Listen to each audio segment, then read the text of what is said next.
last night there was an event about diversity in the media and inclusion. You're outspoken about that, like with the Mario Brothers You know movie. what's up with everything. You're like, that's why you're here in D.C. I feel like D.C., even though it's Hollywood for ugly people, it is the smartest people in the whole country per capita. I feel like I come here, my IQ rates is at least 10 points up. A lot of informed people. Yeah. So, how would you rate entertainment and news, media in general? Inclusivity? Yes. Right now.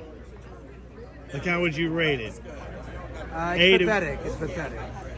I mean, white people are only 59% of the population, but so they should inhabit what?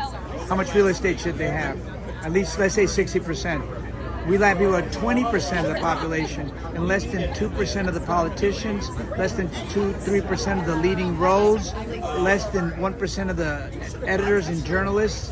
And it's not for lack of trying, it's not for lack of talent, it's because we're not allowed in, we're not asked, and when we ask, we're rejected. That's the situation.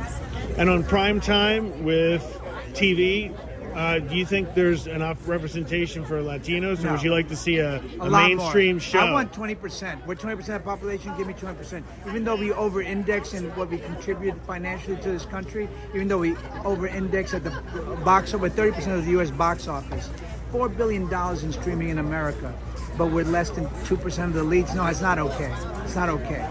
And it needs to change now, not tomorrow, not next decade, now, right now. All right. Well, we see with music, right? Latin Oh my pop. God. When you don't have the middleman in between, we win. When we have metrics, we win. When we're relying on an executive's opinion and taste, we lose. But if we're allowed in baseball with stats, we win.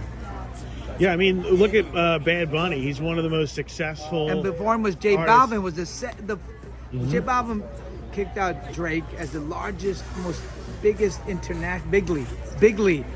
He was bigly everywhere. Now it's Bad Bunny, but it's two Latin stars, and then Shakira is killing it as the largest seller of music for a woman, especially a woman of color, Latino woman. Yep. I know, because so they're not tapping into it with TV and media and movies. Executives just need to greenlight our projects. Because I keep pitching, and they keep denying, and they keep having excuses that we don't do period stuff, we don't do feel-good movies, we don't do this. Too many excuses. Just greenlight our shit and put it on. Put us on. That's it.